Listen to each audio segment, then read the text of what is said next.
come to our Father in heaven in prayer, whether that's politically correct or not. I know it is here in southeastern Oklahoma. I'm going to ask Jim Scott if he wants to start thinking for a blessing on his kingdom. We want to come to you tonight and ask your guidance and your blessing on the meeting that we're having here. We ask you, lay your hand on us and guide us. Show us the right and proper way to be. And God, we ask you to be with those that are sick tonight, not able to be here. I ask you this in Jesus' name. Amen. Amen. Thank you, Jim. Ladies and gentlemen, please remain standing. I pledge allegiance to the flag of the United States of America and to the republic for which it stands, one nation, under God, indivisible, with liberty and justice for all. Now I feel good. Now I feel good about starting. That's just something that seems like that you ought to have to do. Well, folks, I want to thank you all for coming out. And we are about there more goon. And we are about a week early. We normally have this on the second or the last Tuesday of the month. But since we have election day on the last Tuesday of the month, which is the 28th, which some of you guys are going to be facing opponents in this election, and some not, like Brad there, and I'm still glad to have you out. But I want to say, I think it's very important that most of these, or a lot of these races, some of them are national races, like Mark Wayne's race here, and some of these other guys for U.S. office. They're on there, but it's like I tell people all the time, the most important races that we have are right here locally. It can be city council, for sure, our county commissioner, our sheriff. We got a young man here that's running for the board of directors for Choctaw Electric. Now, generally speaking, that is a pretty thankless job, and it's the devil's own work getting somebody to run, but this guy's campaigning for it. And I tell you what, I think that's great. I think that's wonderful, Jim. I really do. Because we need people to fill these positions that care. And I've heard so many times, oh, you're just doing this for recognition, or the best one is for the money, isn't it, Jerry? Doing this for the money. No, people do that because they care. They do. You may not like your opponent, but trust me, he cares about what he's doing, or he wouldn't be running against you. Got sample ballots over there for everybody to take. Of course, you guys already know about this deal. One thing this year that's a little different, we have a libertarian ballot. Now this year, they just got registered in Oklahoma. I know people talk about libertarians all the time, but this is the first time that they will have a ballot in Oklahoma, and they're an officially recognized party in this state. Also, this time, I might bring up, if you are an independent, and I know two of them, there's one right here, and Morgan out there, what do you do with that cap on, man? When you go in to vote, you're going to, of course, we don't have an independent ballot this time, but when they go in to vote, you know, they can vote on the Democrat ballot. You know, if we had an independent ballot, they would have a choice. I want to vote on the independent ballot, or I want to vote on the Democrat ballot. Because the Democrat Party allowed them to do that. Actually, I was told that they thought that the Democrat Party thought they were losing a lot of people to the independents, so they figured, well, we're just going to let them do that. I'm here to tell you, you're losing a lot of Republicans to the independent cause. Because, you know, I use myself for an example, some of the stuff that my fellow Republicans are pulling, I'm not too happy about. You know, and the most glaring is we picked a candidate, whether you like him or not, get behind him. And we got so many in Washington, D.C. that aren't behind him because he's not in their little club. I guess that's enough on that one. But at any rate, one of these days, the Republicans may allow that, but until then, the independents can vote on the Democrat ballot. And you Democrats will be happy this time because you've got a bunch of stuff to vote on. So I know the last couple of times it's been mostly Republican stuff, and I work on a precinct over there at the Catholic Church, and boy, you had a lot of people coming in upset because there wasn't nothing for them to vote on. Or some of the candidates they had to vote on in the middle of the presidential primary. But at any rate, going to get to our speakers in just a second. I think that Mr. Clay had a family emergency and he's not going to be here. I wish he was, because we'd like to get you guys up here after a while to answer questions from the audience. It'd be nice if we had all three of you, you know, in place, especially the two that are going to be in this runoff here. But like I say, sometimes there's things that can't be helped that comes up. If there's one thing I want to remind you guys of before I start letting everybody have a little time to talk here, when you get elected to office, come back and see us. Not just us, but other groups too. A lot of times, so many times, when somebody gets elected, they don't come back to see you later, let you know what's going on. Because if you have to run for office, you're not gonna like this, but if you have to run for office, you're a politician first, and politicians have got to keep the people happy if they want to stay in office. So come back and see us, go down and see the ABA, go down and see the teachers, go down and talk to them over there and let them know, say, hey, I just come by to see you. Shake a few hands and talk a little bit. And people appreciate that, and I'll guarantee you, they remember that stuff when they go to the ballot box too. Well, folks, I'll tell you what, I'm gonna, like I say, tonight we're gonna get our commissioner candidates for District 2 up here, let the audience drill them a little bit, that's the right word. But first things first, I told everybody we're gonna give them a little time to introduce herself and say something. Like I say, it's going out to more people than what's sitting around this table. So we're live on tape, so to speak. So I'll tell you what, the first thing I'm going to do is ask old Jimmy Pound to come here and talk. I do. I appreciate it so much that you're going to run for that board. I mean, you know, I think a lot of it.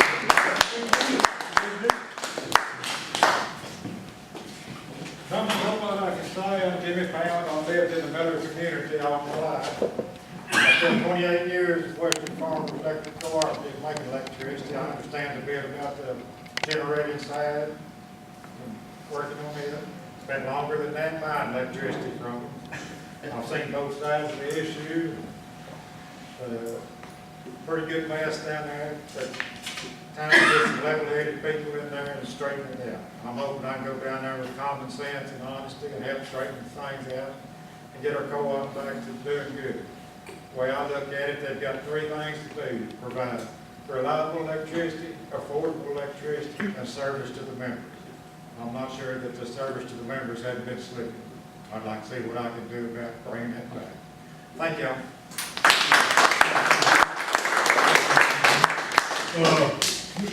Brad, I'm gonna lump you guys together later. BJ, will you come up and tell us a little bit about yourself?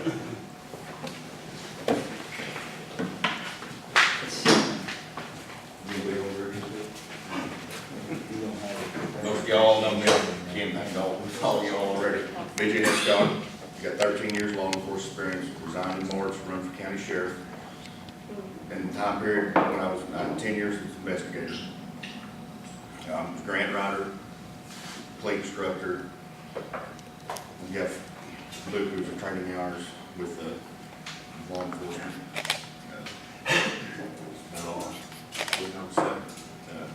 I appreciate you voting on June the 28th. That's about all I got. Yep, we appreciate it. It's a big deal, people just getting to know you a little bit.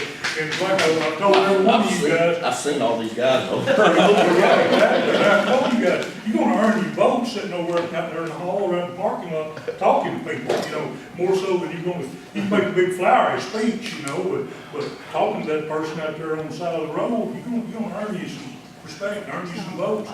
Big breeze, well, there's Justin right there, hid behind Shasta. Come on up, tell us a little bit something, Justin. Or are you at a loss for words? No, I've never had a loss for words. I don't believe I've ever been accused of that. Like I say, I've seen most of y'all 15 times. Just want to say that I've enjoyed getting to know everybody. I've enjoyed getting to know about this district. I've learned a lot about the district. There's a lot of unique things about this district. For one, we have timber in this area that a lot of other places in the state of Oklahoma do not have. We have approximately 5 lakes, which is a lot larger number of lakes.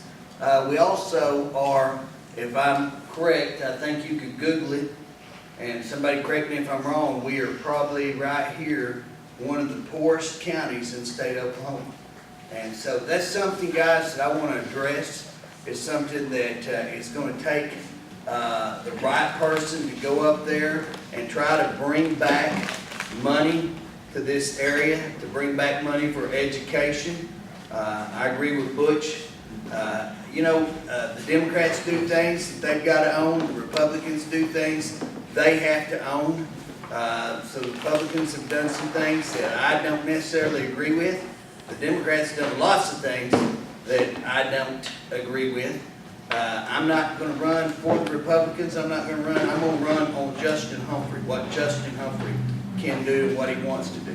So I have experience working 28 years in the state. I've worked in the county for 28 years. I've worked in the county buildings, the courthouses in several counties. So I know county government. I know state government.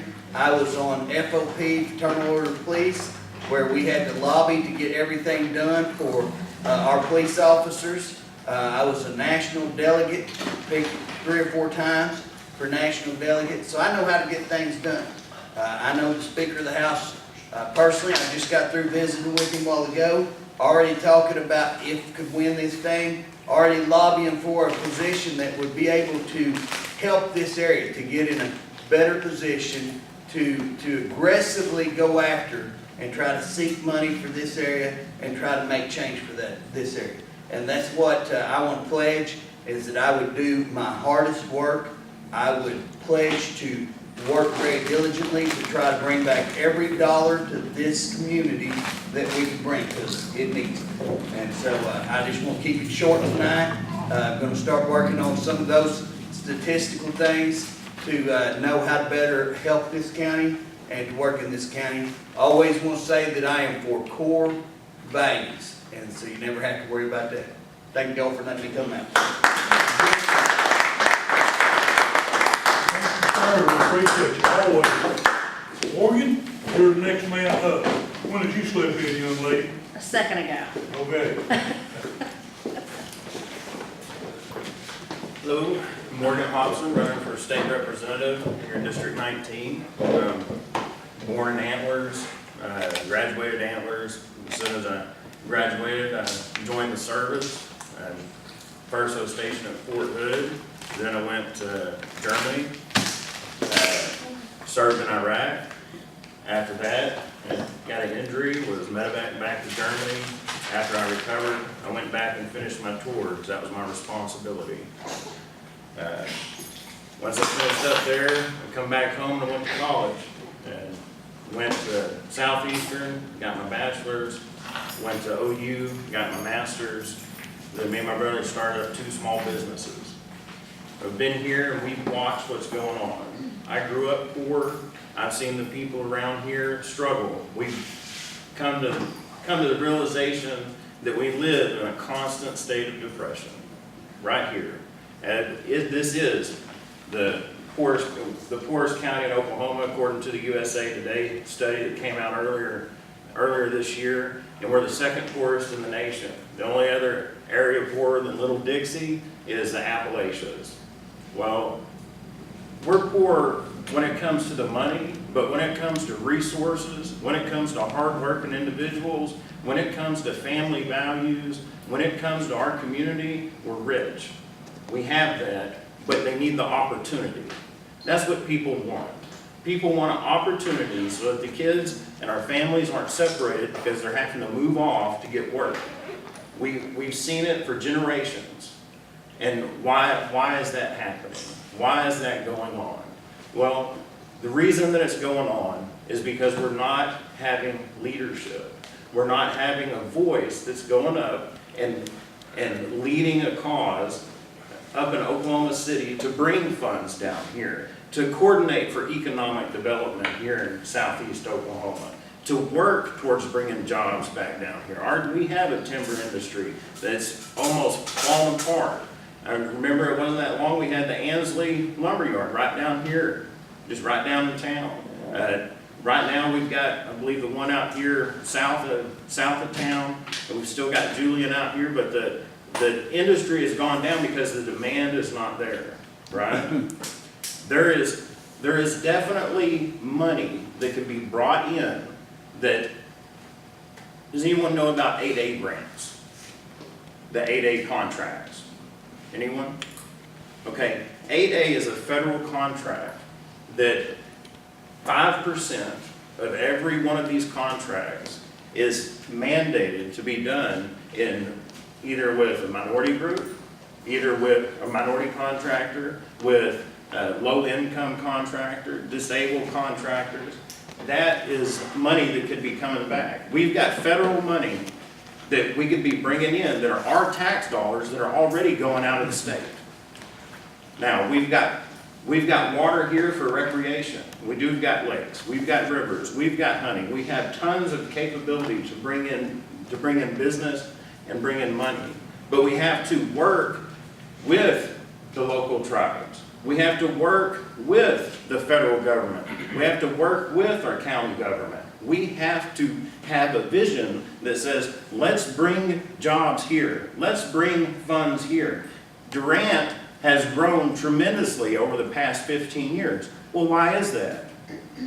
Durant's grown so much because they've got an economic development team that every day is sitting there trying to recruit business, trying to get funds in, trying to get money into the area to grow the economy. And we've seen what's happened over the past 15 years.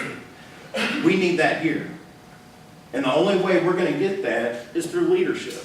The only way we're going to get that is by having a voice that goes up to Oklahoma City and is a voice for the people here in District 19, not a voice for a party, not a voice for a special interest group, a voice for the people. That's what I want.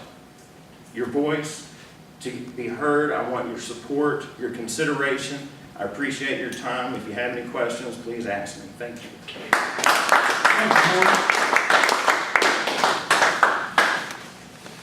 Okay, as we go around the table, I believe we came Mr. Jim Scott. He wasn't most long-winded one. Ladies and gentlemen, I'm Jim Scott. Fourth generation's lived here, grown up here, born right here in this county. I'm a former sheriff's deputy, and I understand the sheriff's office from the ground up. We will bring accountability, service, and professionalism back to the sheriff's office. Accountability, we will answer questions on budget or anything else we can give out by law. Service, we will patrol, we will answer our calls, we will investigate our calls. Professionalism in our demeanor, in our dress, in our actions at the sheriff's office. These are hallmarks of some of the things that I would like to bring forward to the sheriff's office. I understand these things. I've been there before. I'm a county resident. I understand from the ground up on these matters. Thank you very much. Yeah, I told you he'd been here. I tell you what, I think you can say more stuff in a shorter time as I've heard. Well, thank you, I like that as man. Linda, do you have a deal that you wanted to read from Ken Clay? Yes. Ken was here the last time, meeting before last, but some family problems or something. And he is begged off this evening. I hate it because we got the other two commissioners here, but Linda got a statement from him she Well, wants to read. I'm sure I won't do him justice because it's hard to speak for another person, but he just wanted you guys to know that he didn't just ditch you and it wasn't important to him. Now, Thursday night, if I'm right, all of you guys are supposed to be at the teachers' debate. Is that correct? Yes. So y'all get a chance to hear more about what he has to say. And some of you guys have already heard, so y'all kind of know him. But Kenneth is a gentleman that is from Findlay. He has put in for this position as commissioner because he feels like he can forward and better this part of the county for the people. I personally think that there are several candidates that could do that job. He just has here kind of his I guess it's a resume. It shows where he's, what kind of jobs he's done, where he's served, and those positions. And I'm just gonna kind of leave this over on that table so you can just look through it and everything. And I just want to say thank you for the moment to just say hey to y'all.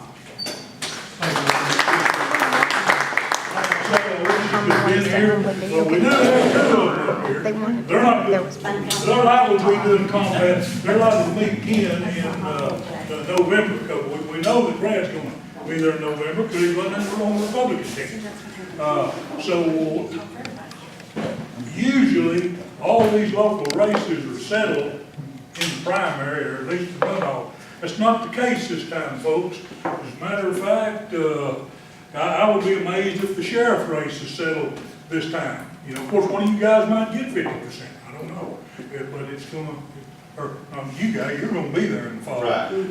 Let's see, that'll be BJ and Terry and John Lance. John has been down here with us before also, so I hope y'all remember, you know, get to know these guys, remember all of them, because you gotta wait, you gotta make a decision, folks. All the voters have to make this decision. But what I'm gonna do, I'm gonna ask Brad Burgett. I realize you're the second guy, but he's on my left. Come up, introduce yourself, sit down right here, and then we'll have Jerry come up and just introduce himself, sit down right here, and we're gonna take questions from out there in the audience. That's the way we generally do this, guys. And also, and I always want to remind everybody, when we start the Q&A, it is asked and answered. It's not a debate. If Brad's asked a question, and Jerry would like to answer too, all he has to say, I'd like to answer that question myself. And then they both get shot at. That has worked real well for us, and hopefully it'll give you all a little practice for this deal that's coming up on Thursday night. Brad, your floor. I'd like to introduce myself, Brad Bergen. I live at Cloudy, Oklahoma, and anyway, been here 20-some odd years, I guess. My wife is from Cloudy. Her folks been here, I guess, in statehood, self-planned. And anyway, that's how I come to Cloudy. It's through my wife, met her in high school, and we got married and moved to Cloudy. So I've come here, and that's a little bit about me. I made it through 12th grade. I had a year of college at Northeastern State University, and then went to Rhodes State College and spent a little time. So a little bit of education there, and been in the construction business over 30 years. We build cabinets, do trim work, and put up bolt up metal buildings, and so I've been around the construction business. We got some heavy equipment, you might call dozers and track holes and stuff, do dirt work, and so I've been around the construction business nearly ever since I quit college. I guess ever since I had quit college. So I've been, you know, and had employees, know how to and work with my employees. Had one guy, he worked with me 28 years, and anyway. I believe that's pretty good. I got some more of them, you know, up to 8 years, and they've gone on to be carpenters themselves. So I've, you know, had a good rapport, I think, with the guys I've worked with, but I expect the guys I work with to work. And we got to work. And especially, every one of us that's spoken here tonight, we're servants. We're trying to be a servant for our county. And anyway, that's what I want to do. I want to be the best servant I can to help this county out, and I'm going to do my best. I believe I'm going to work with these guys. I want to work beside them. I don't want to give them a job to do and then expect them to do it. All my guys for 30 plus years, I have been there on the job and tried to lead them to whatever we need to do, and to teach them and learn. So anyway, that's one reason why I'm running for county commissioner. Thank you, brother. I want to introduce Mr. Jerry Duncan, I believe the 8-year county commissioner, is that right? You've been in here for a good while. I'm Jerry Duncan. I'm sure most of you all know me. I don't know about everybody behind that camera, but I've done with what I had to do with for the last 7.5 years, which ain't a whole lot in this county. Like Morgan Hobson was saying, it's about the poorest county in the country. And I mean, I think that I've accomplished quite a bit over the last 7.5 years. I built more than a dozen structurally deficient bridges. We've paved almost 8 miles of Cloudy Road. I've got other roads on the agenda to pave. It's just in the working with the state and the federal contract. But I'm a graduate of Antlers High School, lifelong resident of Antlers, Grant Town area. And like I said, know most of the people around here, and most people know me and my family. And like I said, I mean, I'm doing the best job I can, and that's all a man can do, I guess. Okay, folks, like I say, we're gonna open this up, questions from the audience. You direct it to one you want to answer, and if the other feels like answering, you say, hey, I'd like to answer that myself, and like I say, just ask and answer, not a debate, not an argument. Anyway, jump on it. Somebody got a question? Jump on it, Morgan. Me, how much money did they take out of, I know that when they built that Heritage Museum, they took money out of the construction funds for the roads. How much have they taken out this year for you? 51 million 51 million. out of our CIRB. And what's the normal total? Well, that CRB money goes to all 77 counties. It's divided up equally. And it's, like I said, it's a fund that was set aside to improve our infrastructure in these counties, I mean, all counties. So that goes to all your bridge and road projects. They set two of my projects, one Creek Valley Road off of Finley, and the Greenwood Road out here, which is, both roads together is a little over 5 miles of road, asphalt. They should have been done, they should have been being done right now. They set them off for 2 years because they're $1.3 billion in the hole at the state capital. And, you know, I mean, it must be nice to take money out. I mean, you bankrupt your account and take it out of somebody else's account. I mean, I don't see that. I don't know why it's being done. The legislators let it happen. But it's just like you said, we need somebody for some leadership and backbone to stand up for the smaller counties. And it's not just this county. I mean, you can talk to McCurdy County, Choctaw County, Atoka County. We're all in the same boat. And like I said, I mean, when we got that money set aside for us to work with, and then they take it away from you because they bankrupt themselves, that ain't fair. So, I mean, but you know, it's at $50 million, what's it gonna be next year? You know, it'll be more because where are they gonna get the 1.3 billion?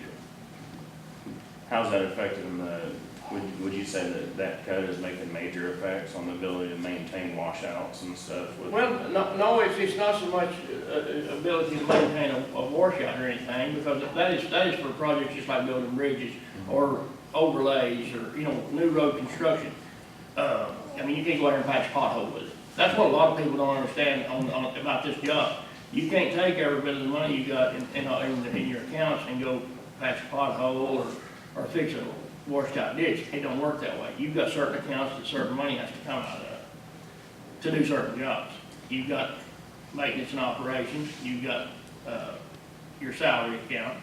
You know, I mean, that money has to be used for that purpose. You can't use it for just, like I said, going and, you know, buying a tractor or going and patching a pothole.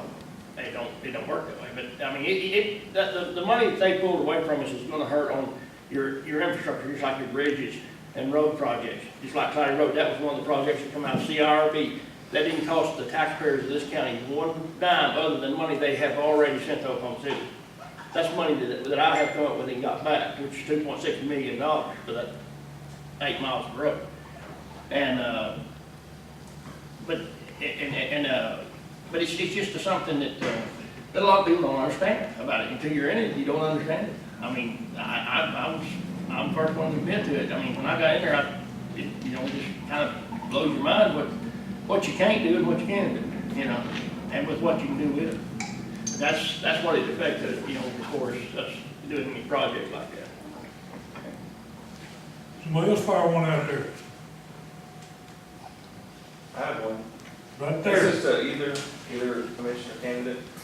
Yeah. About how many miles of road is the commissioner responsible for in that district? It's just a little under 300 miles. I mean, you. Oh, you had told me before, I forgot, I just wanted Well, to. I mean, you know, it's like 297 miles of road. And then you'll have some roads, now that's book miles. You got some roads that's, they consider public road or road by prescription that was never added to the road miles. Well, if they don't have any money in Oklahoma City, you don't get paid for them, you know what I mean? Yeah. So, you know, there's roads it's kind of like a section line around here. They ain't no road on a section line hardly in this county. They just worm their way through the mountains, you know, especially in northern mountain roads. But So that's not even the whole county, that's just your district? That's my 300 district, miles. yes. The district too. And, like I said, you divide that up, and I had a guy call me today and ask me about, hiring a hand, he was trying to get a job. Well, I have that happen 2 to 3 times a week. Our insurance went up 9.5%. It's putting it over $500 a month per employee. I've got 8 employees, 9 if you count the me, but I mean, it's all the same amount. Well, that put our insurance from $464 up to over $500 a month. And you take 9 employees, that's $4,500 a month. Month before last, after I paid maintenance and operation, which is your fuel, your gravel, tires, you know, everything you have to buy, I had about $8,000 to work with for that month. $8,000, you know, if somebody just walked up there and handed you $8,000, that'd be a pretty good paycheck for a month. But it ain't to run a county with 300 miles of road. That's 8 loads of coal lay asphalt. 8 loads. And a bobtail truck, and that'll make it about like from here to that parking lot out there if you put it on where it needs to be. And you can't spend it all on one. I mean, you know, if you get $8,000 this month, you might get $8,000 next month, or $10,000, $12,000, you know, but it's just, you know, I'm just laying it out there like it is. You can't just go spend everything you got on one thing. And I mean, I wish it was different. I wish we had some industry here, something to make money for the county, because that's the only thing that's gonna change it. I'd like to say, Y'all that's pretty well, I mean, I'd like to say, like I said before here, we've got to build the tax base in Push4America County. And, you know, like BJ was saying, the sheriff's department is the whole county. We're just a third of it. But the whole county, we need to start shopping here, buying stuff here, buying our fuel here, our groceries, anything what we can buy here, we need to do here. And without tax base, like he was saying, our state's 1.3 billion deficit, or a shortfall, or whatever you want to call it. So we don't need to depend on the state to help us. We need to help ourselves, like during that ice storm. You could see folks come together in this county and take care of each other. You know, all that pine timber where I live in Cloudy, all those little pine trees were plumb over the road. They would fall both ways with that ice. You know, and it took all the neighbors. We got to start taking care of our neighbors. And if each neighbor will take care of himself, it's amazing what we can do. But getting out there and chopping trees, like he's saying, there's 8 guys up there. You know, and I've heard ever since I got into this commissioner thing about where were they, what are they doing, or whatever. Well, what I want to implement, I hope, maybe is to have 2 guys in each part of the district. You know, 2 toward Finley, 2 toward Sobel, 2 toward Cloudy, and 2 around here that could work together. You know, and then help maybe coordinate the folks that's out there working. I mean, draw them together, because I've heard folks at Cloudy and folks at here and there, you know, well, where's our county? Where's our equipment and all that? Well, like he's saying, we got 300 miles to cover, you know, where folks are driving. My neighbor gal was on oxygen. The thing we were trying to do, she's got one little bitty bottle of oxygen, you all seen on them 2 wheels. That's all she had to get by. So we're trying to chop stuff out. The only way you're going to get to Cloudy is with a helicopter. I'm telling you. And the trees are laid out everywhere. So everybody's trying to chop and get folks. Well, I got another neighbor down the road. She's the same way. She lives in a hospital bed in the living room and needs care. So, but we can come together, I guarantee you, in Push County. I saw it Saturday. There was folks, I never dreamed, you know, usually you go to a parade and you sit in one little old spot and you kind of say, boy, there's lots of folks there, wasn't there? Well, let me tell you, I rode that thing from the water tower up there all the way to right there. And I mean, it's neat to see the folks come out. It is. And meet folks. I met more folks doing this, you know, just friendly, good people. But we all got, this don't depend on the state. I'm telling you, this man right here running for Choctaw Electric Board. Folks, I tell you what, when you go pay your electric bill, it all piles up. I know I'm self-employed. If I don't go work, I go work every day. I don't have insurance and all this stuff to depend on. I go to work every day. I got cattle and several other things to make. If something's not good, then maybe you know, something else is a little better. But we got to work together, folks. And that's my take on it. But there was lots of folks Saturday is unreal. They come out and, you know, kids gathering candy and all that. It's a good time. We have one of the best parades, we probably have the best parade in southeastern Oklahoma. The only one that could possibly rival it is the Christmas parade at Idaho. If you ever get a chance to go see that, folks, do it. It's amazing.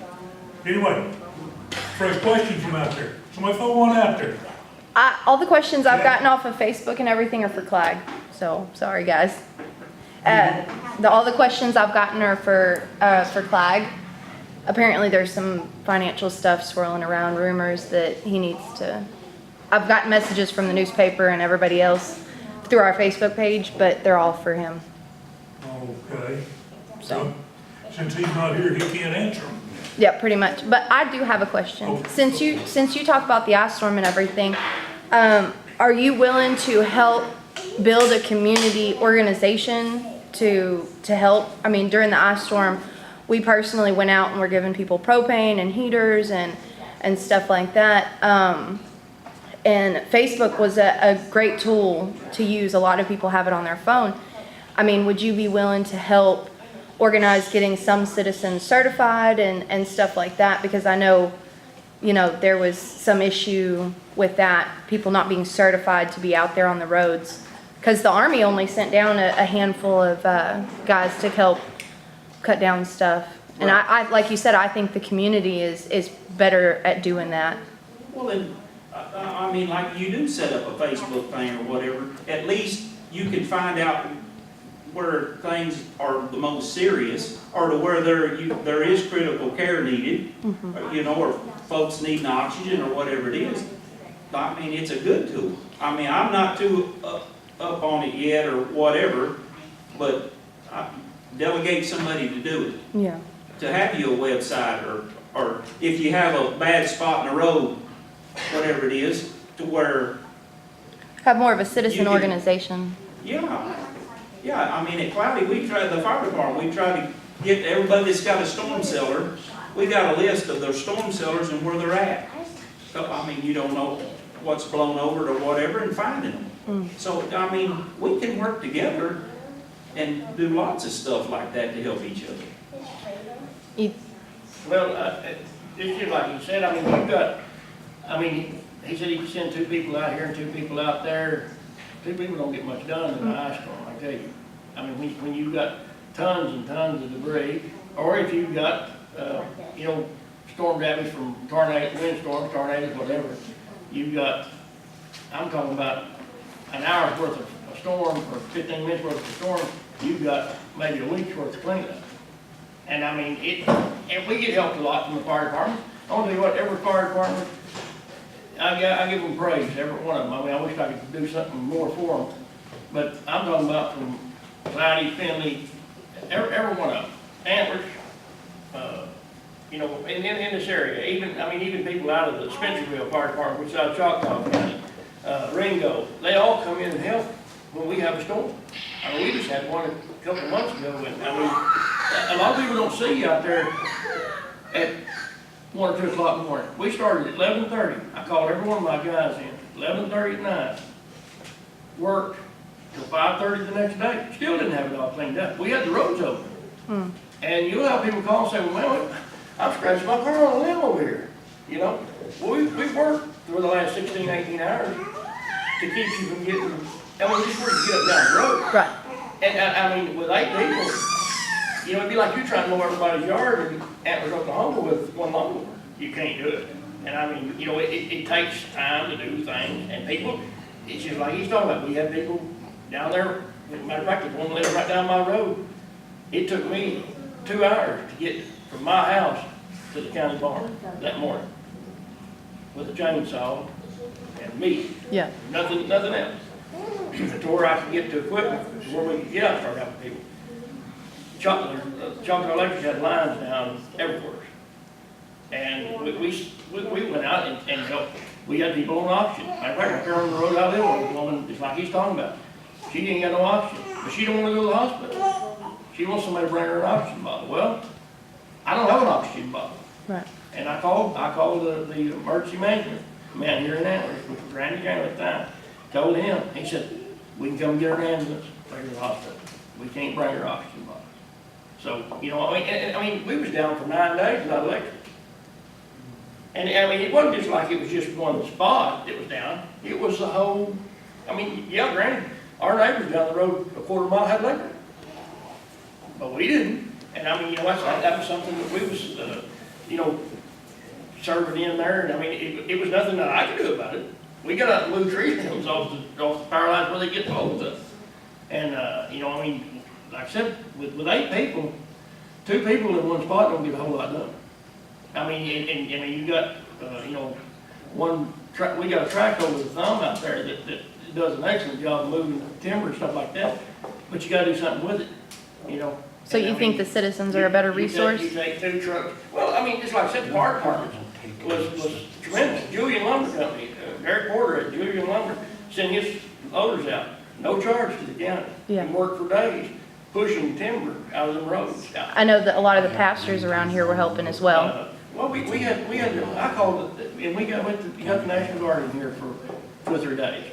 Well, they can't stay here for a reason, because they had other disasters other places, and I understand that. But, I mean, you can get so much piled up on you that it may look like that, you know, you're not helping this one or that one, but we tried to get every road open that we could.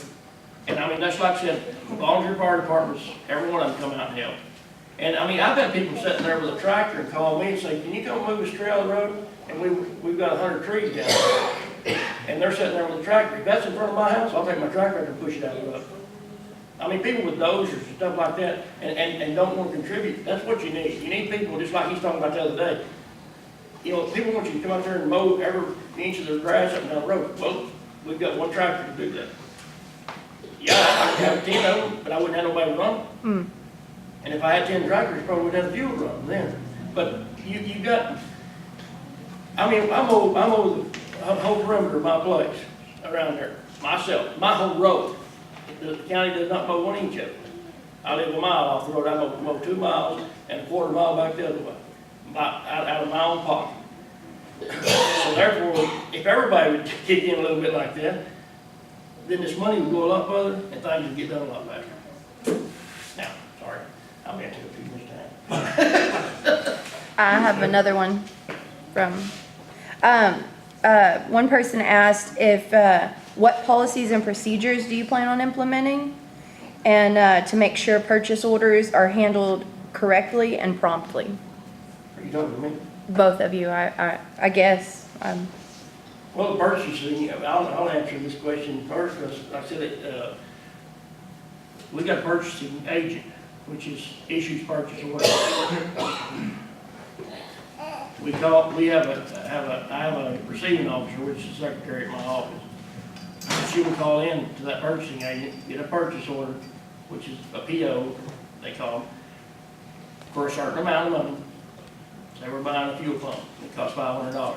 Gets that $500 purchase order, it's run through, she sees it when it's received, it's run back through to the purchase order, to all 3 commissioners signs it, and then it's run through and paid.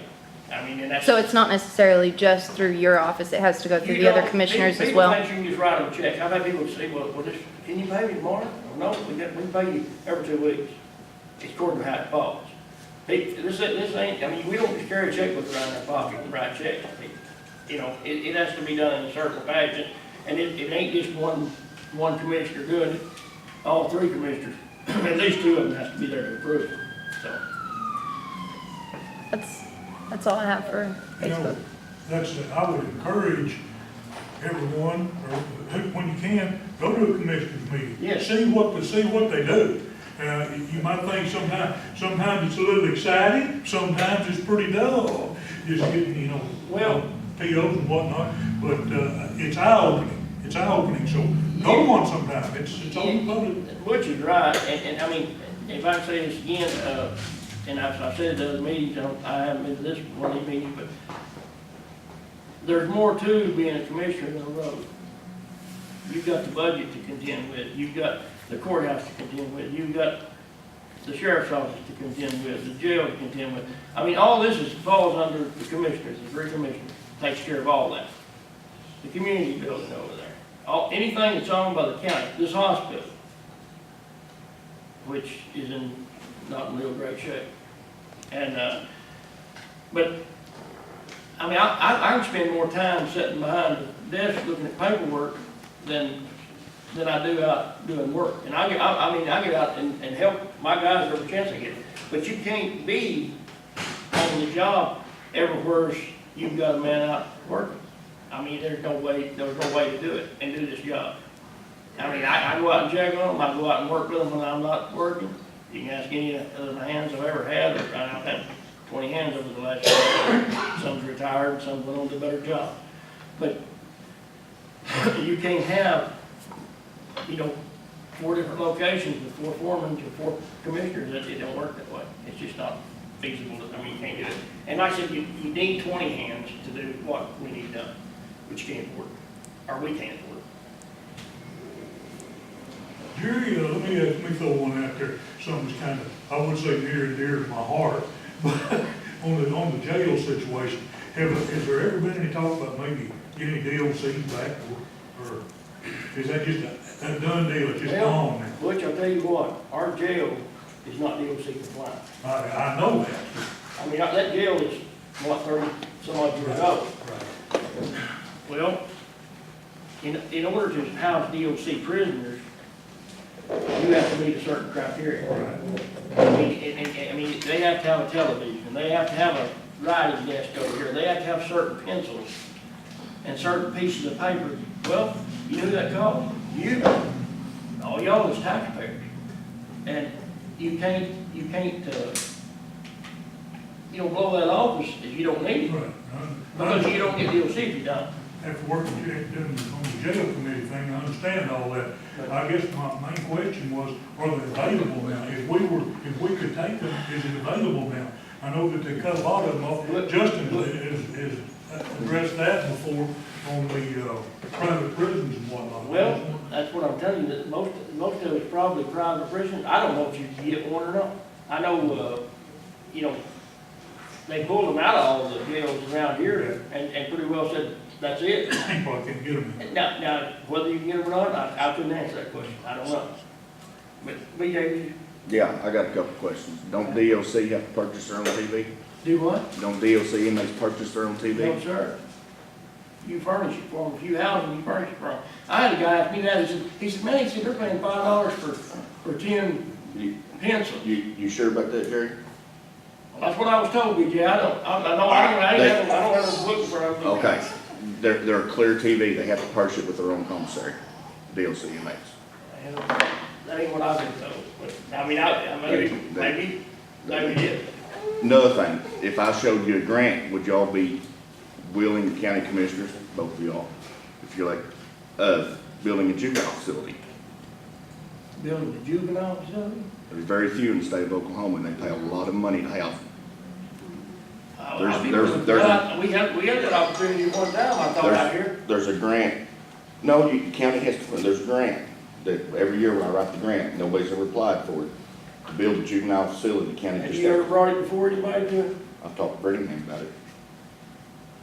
To build a juvenile facility on county grounds. That's the first I've ever heard of it. I suggest you go to a commissioner's meeting and present it to the whole. Yeah. But there is a grant that's I'm available. gonna tell you what, we're down for anything to help this county, this community. Because Foolish not I to. mean, I don't know, Yeah. who wouldn't want I mean, I heard this back several years ago, and I'm sure y'all all did too, that it's gonna build one out here across the turnpike.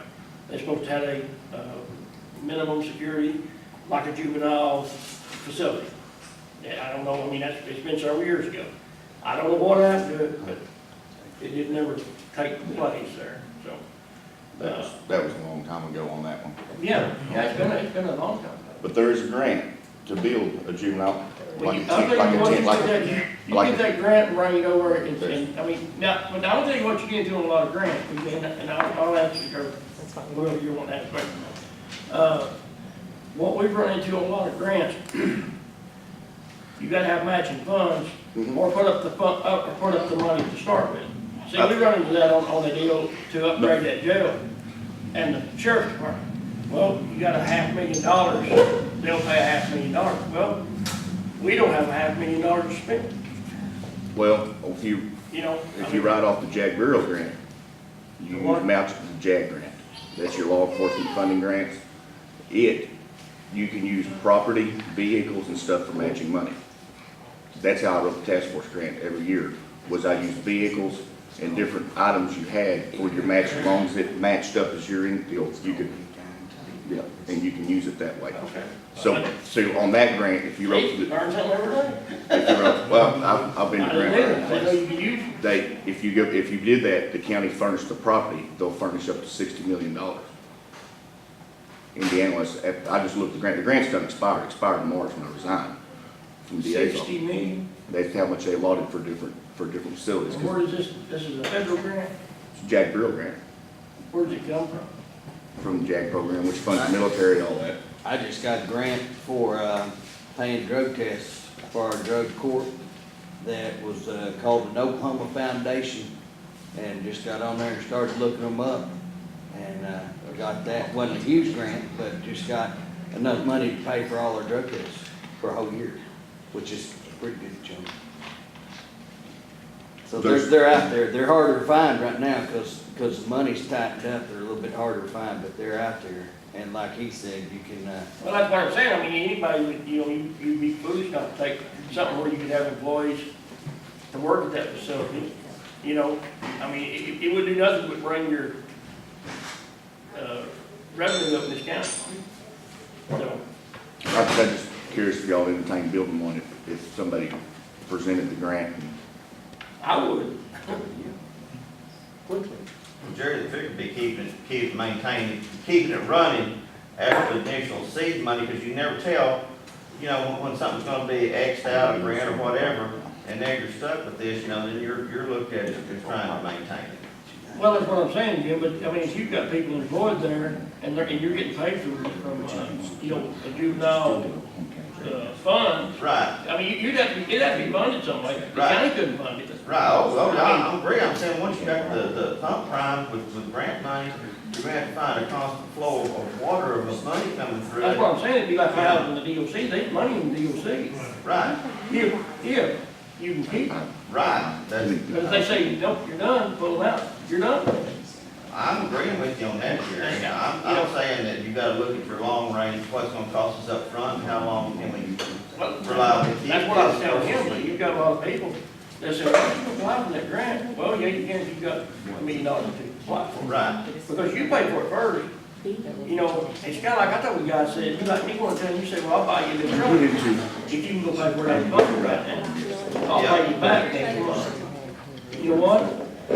If you ain't got $50,000 in money, you ain't gonna buy any truck in that. So you, therefore, you're tied up, you know, hands tied. Maybe you wanna ask a question, one of us? As far as doing something like that, who else besides the commissioner's office has got control over what comes in and what doesn't come into our Who's area? got control over? Yeah. Other than the How is it- commissioners, who how is it else? voted in as far as, just like you said, you had heard of this gonna be done down here next to the turnpike? Well, I mean, that was way before I was commissioner. Well, yeah, but who's got control Well, over who votes this in or? You've got the Chamber of Commerce here, you've got, city council here that has say so in this. I mean, I was wondering who all's hands is in it as far as who decides what? What meetings all do we need to attend? Who do we need to put pressure on to get this stuff moving on? A lot of it's your state representatives, state senators. It's where it all goes, you don't come here, they don't come here and say, hey, you want me to go to prison out here. It'll come through, that's what your representative is for, your state senator. Your representative is to represent this community and other communities around here. That's what they call them, a representative. If one of these guys gets to be a representative, then that'll be their job to go out here and say, you know, we need a Walmart out here, or we need a prison out here, or a juvenile facility. And because you don't get them behind it, you're just fighting losing battle. Because it has to be, everything here and everything we have to do goes through Oklahoma City. Some form or fashion. It's just like our money we were talking about before y'all got here. They took $51 million out of our CIRB money, which is county improvements for roads and bridges. They ain't nothing we can do about it. And that was all the counties. I mean, it wasn't just Push County, it was all 77 counties. And they said, well, you got money sitting there that you're not using. Well, no, we're not using it because Oklahoma City, it's not letting us use it. Right, you can't get hold of it. You know what I'm saying? I mean, if you got a checking account, I won't let you write a check on it, but you need to pay your electric bill. But I said, well, she's got $100 extra, I'm just gonna take it, she ain't spend it.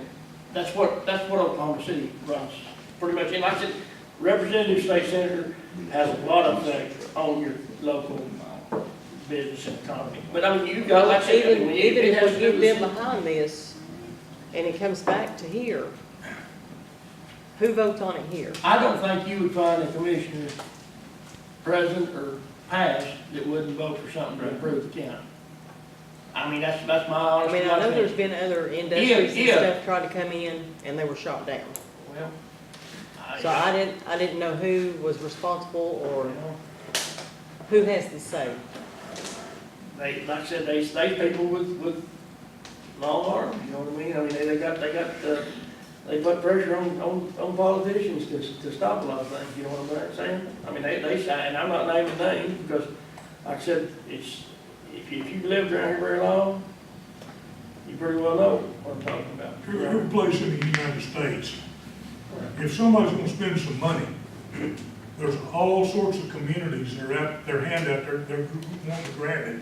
You know, they're gonna give incentives. They may give a tax break for so long. If you'll come to my town, and then here come Morgan and say, well, if you'll come to my town, I'm gonna give you that plus this. And Jimmy, I'm gonna give you something else to get you to my town. And that's what happens, it gets to be a bit more, because every town wants this industry. And so, it's tough, it's a dog-eat-dog deal. And I think you guys that's running for representative, you're gonna find out. It's not just come up there and here it is. I mean, it ain't that way. And I mean, it's hard to explain when it takes 5 or 6 years to get the paperwork done to do one road. You know what I'm saying? I mean, it don't equate to me in my mind, because I can get it done faster. But when you get into the bureaucracy of it, and it has to go to this guy, and then it goes back to him, and then it goes back to this. That's what I'm trying to and it do, comes back is to figure you. out where But I mean, just for us to build a road. the roadblocks at. That's what I'm trying to figure out. Well, I'm gonna tell you what, just like I said, the representative, whoever, one of these guys, whichever gets represented, is gonna be the major player in what happens in this community. Can I answer? Well, I went to it when they had the 21 million stimulus money. I put in for a grant. I was the only unfunded drug court in the state of Oklahoma. I put in for a grant, and there's $21 million. I walked in that room, I was the only single, you know, the group sitting around the table who decided who got that grant. They had a representative from DOC, they had a representative from the DA's office, they had a representative from OBN, they had a representative from education. All the major players up there in these state offices. That 21 million, they just sat there and divvied up and they gave it to themselves. And I was like, how can you have somebody, decide where a grant goes, it goes to themselves? And that's what they did. They divvied it up. And when they got done, there was $32,000 that got left over. I got a $32,000 grant. And I swear, if I had it to do all over again, I would not take the money because they come after me like great guns.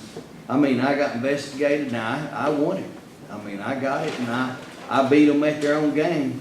But it was so much trouble to get that $32,000 that I would almost rather not even had it. We could have made it with, in fact, we did after a while make it without it, because we continued not to get funded because of us getting that made the commissioner mad. That the commissioner of mental health actually called up and said, told our judge, as long as, and she didn't use my name, she said, until you clean house, you'll never get a dime from us.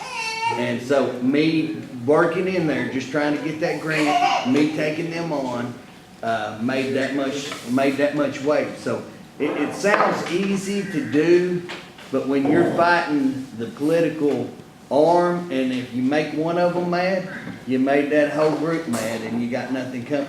So you got to be able to move in those circles and to get along with them and be able to work with them to get the money. It's tougher than a person would put.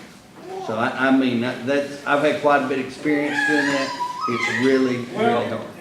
And a lot of this stuff, like I said, if there's lobbyists that's hired by somebody that wants, I mean, if you was here in Athens and you wanted to put in a McDonald's across the street here, there's people gonna lobby against you, that's paid lobbyists against him or state senator or whoever, and say, we don't want it there.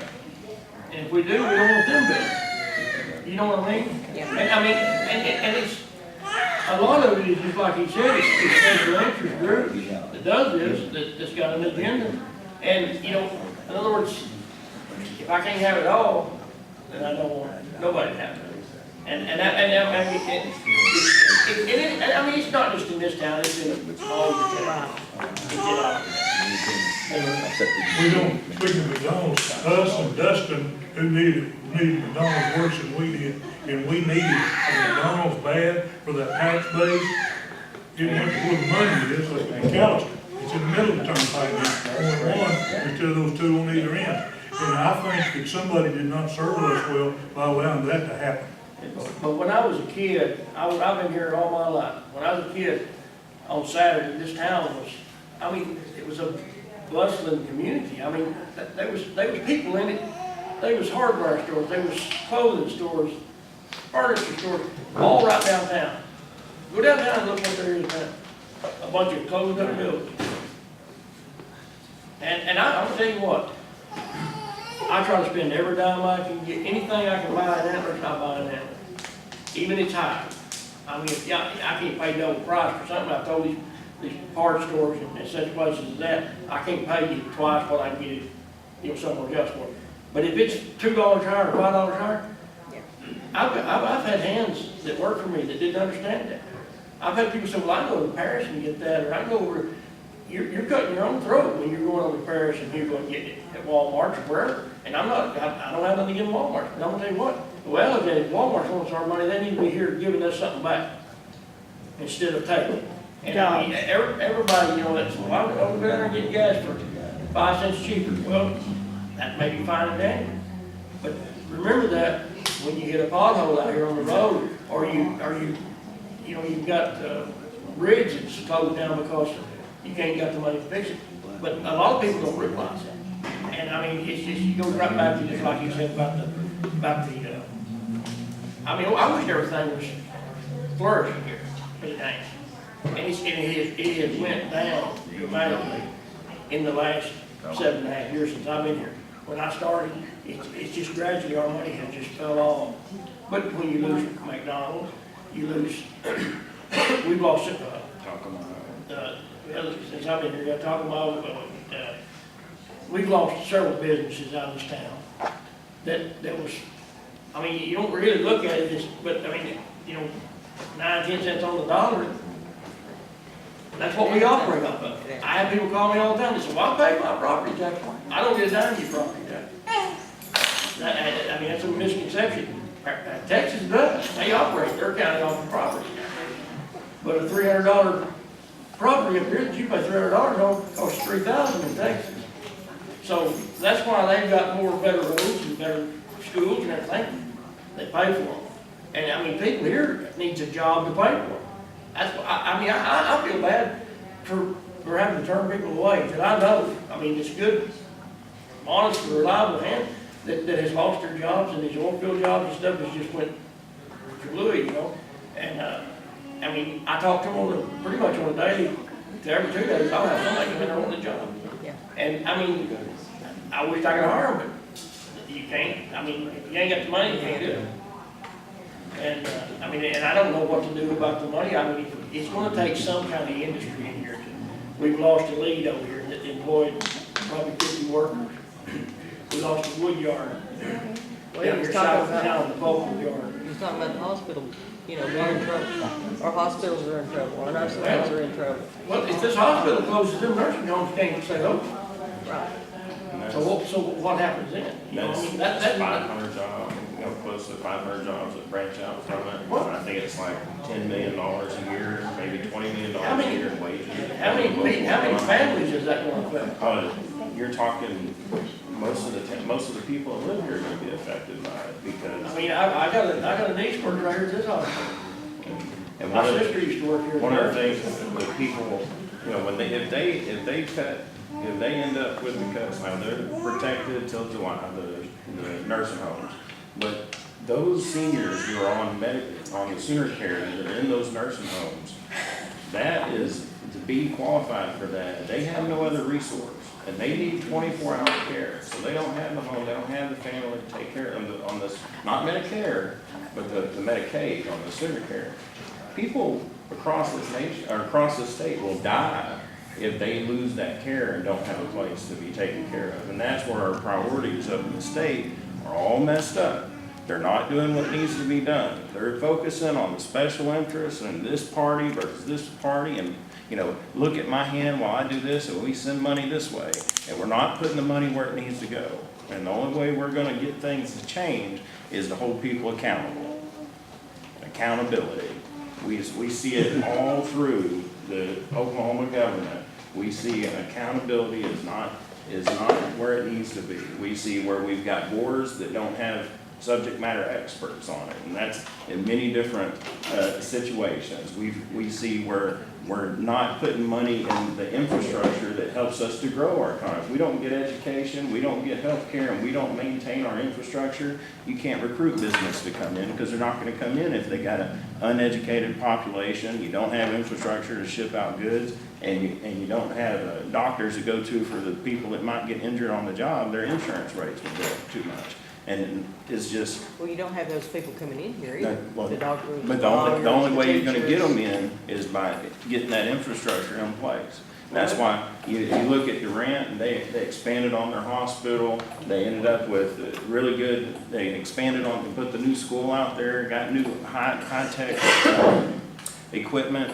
And what happened is when they did that, along with partnering up with the Choctaw Nation out there, they got huge growth over the past 15 years. Well, we should be holding accountable here and doing that here. We got a highway that was built out here by the state, but it coming from Atoka over here to Antlers, and they built a perfectly good highway. It had another good highway that could have been a 4-lane going back and forth, but they tore up the bridges on it because somebody had to go up there in a special interest lobby for that to keep that industry, that commerce from coming this direction. Now we've got to be. That was a waste of resources, and that's happening everywhere. We see it all over, and we've got to make sure that we hold these people accountable. And it shouldn't be where citizens or the people that are in office have to look and say, "Well, why is it happening? Why is this? Why, you know? Who do we talk to? Who's the red tape person that's got their hand on what's going on?" It needs to be where the light's shining on everything. And everybody knows who. The first thing we got to do is work to reduce the corruption and the money that's in the politics. The lobbyist and the money with the party is a huge battle that's going to have to take place, because if we don't move towards that, we're not going to change much. Well, one thing what I'm talking about is tax base like where I live at Cloudy, from Cloudy to Finley, all that country used to, where I live, the mountains were full of campfires, where public hunting, people could come. At Cloudy, we'd have a bean supper the Friday night before rifle season. I have met people from Alva, Woodward, Guyman, Slap Out, all over in western Oklahoma would come here to hunt. We messed around and we let the timber companies, they tear up a road. Jerry knows where I live, those trucks, that's a 22-ton road. And you know what? We got to get with our law enforcement, which right here, we got a chance to do something, and our state representatives. Why in the world we cut this off, I don't know. The public hunting. You can't ride a four-wheeler where I live. There's nobody where I live up there. You can't get on a four-wheeler because they don't want you up there. Folks, look at what Broken Bow's doing. We got as beautiful country as Broken Bow does. And we're sitting here starving to death because the law doesn't want a four-wheeler on that road. Now to me, and I want to know why first, what's the holdup or whatever, why we can't ride four-wheelers. My daughter just led some people up there Friday, said, oh, you better be careful, you need to go plumb across the river over there before you get on your four-wheeler, which is nonsense. But we have cut, our fire department, that's how we made it, with one bean supper from deer hunters. Can I ask and they were buying beer and gas and groceries and everything. They would come, this town would be full of them. At Cloudy, we used to love to watch who came by because you could see more of the funkiest hunting rigs there ever was. And you know what? There ain't nobody anymore. I got a question on that. I hadn't had a chance to check it, but that Weyerhaeuser land, do they pay taxes on that to this community or do they not? Is that in taxes? I've heard tell they pay a wasteland tax, which is nothing. This is the animal on the wasteland. See, now that's one of the issues that I've got. If they're gonna be, the way I understood that when they first went in there was that the way they avoided a tax was that they were public lands, public used them. Once they shut that down, then they should go back to being a tax base back to the community. Well. Didn't that used to, doesn't that belong to, Georgia Pacific now, that privately owned property? My house is Rainier. Let me tell you what, there's all different kinds of timber companies now. And the reason it's done that way is to confuse people, in my opinion. You got Hancock Timber Company, you got the Campbell Group, you got Weyerhaeuser, you got Rainier, there's so many. 20 years ago, you could ride anywhere you wanted to, and You people just were got- coming and going most of all it's over the leased- country. Most of it's leased to a certain one group, that's it. But it's just like I've talked to, and we've had this discussion over cell towers. If I go out here and build a $5 million building on that lot right there, you want my taxes in? They're sky high. But yet they put cell towers all over this country and pay 50 cents for every time you make a phone call. Or every phone. Not every call, but every phone. Right. And we take in, for our 911 service, we take in $7,000 to $8,000 a month. Well, that's it. Like I said, if you sticking that in your pocket, that'd be a lot of money. But that's $7,000 to $8,000 a month to maintain a 911 call center. It won't even support the call center, what we're taking in. Yeah. But yet their cell towers is sitting there, like I said, millions of dollars. Right. That there's no taxes being paid on, like I said, if me and you was, that's a business. Right. It's a.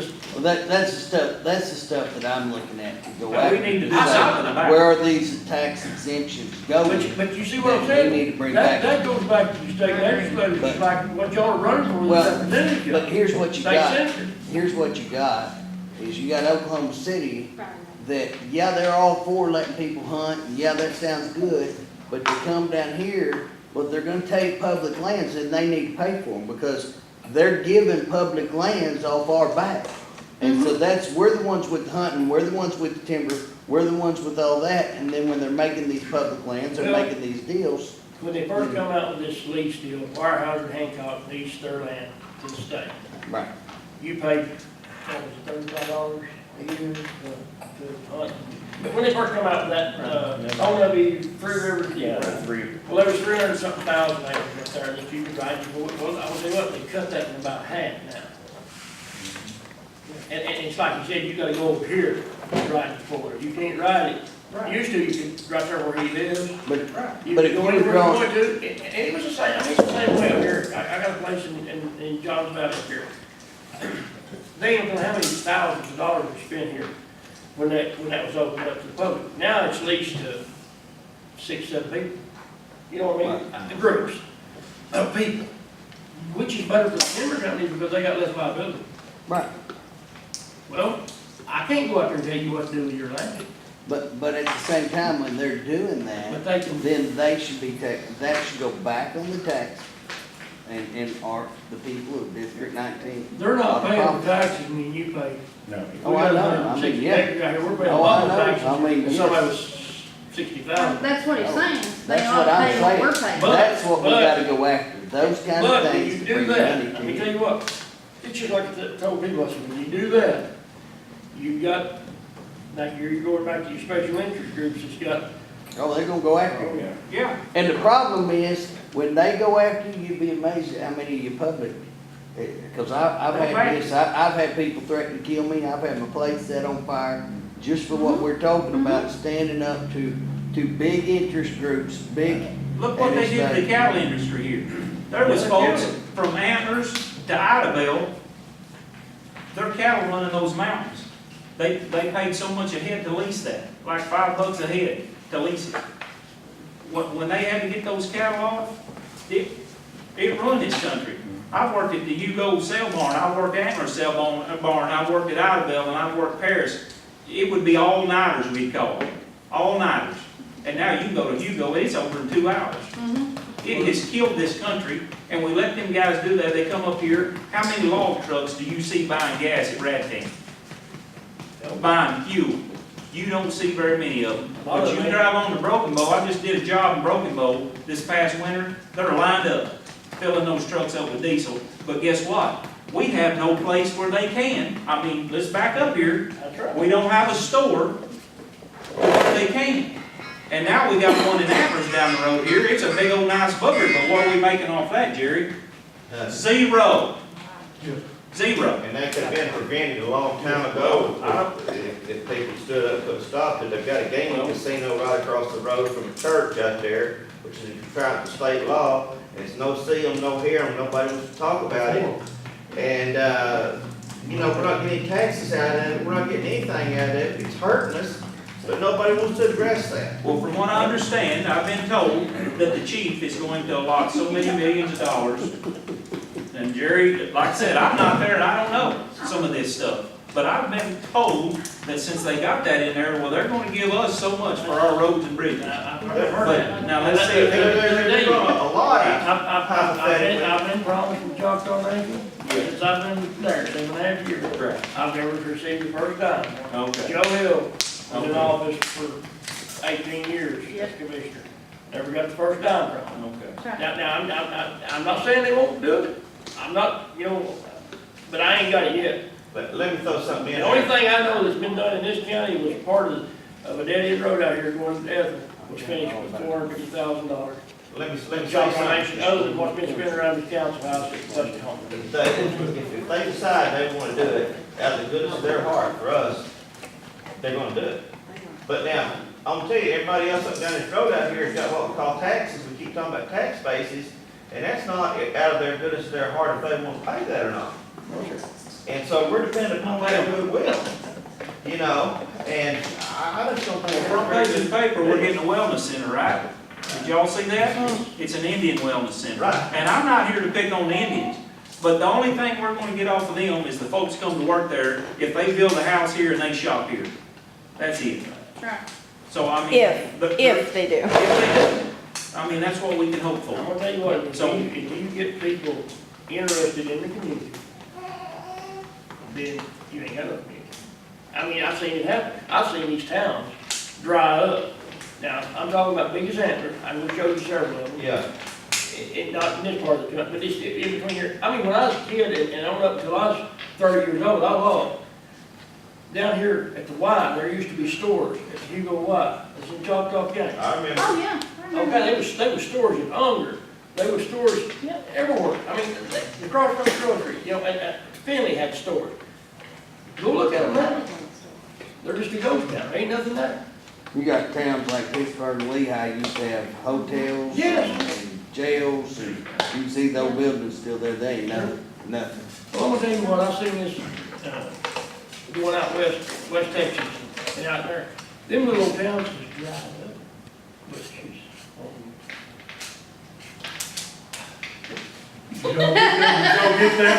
I don't know what that means, but. It means wrap around. First thing first,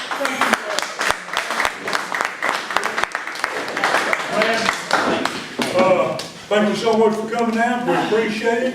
And believe it or not, there's 17 people here today, but hopefully a bunch more will see it tomorrow. Don't forget to check out our Facebook page. Make your decision and go vote.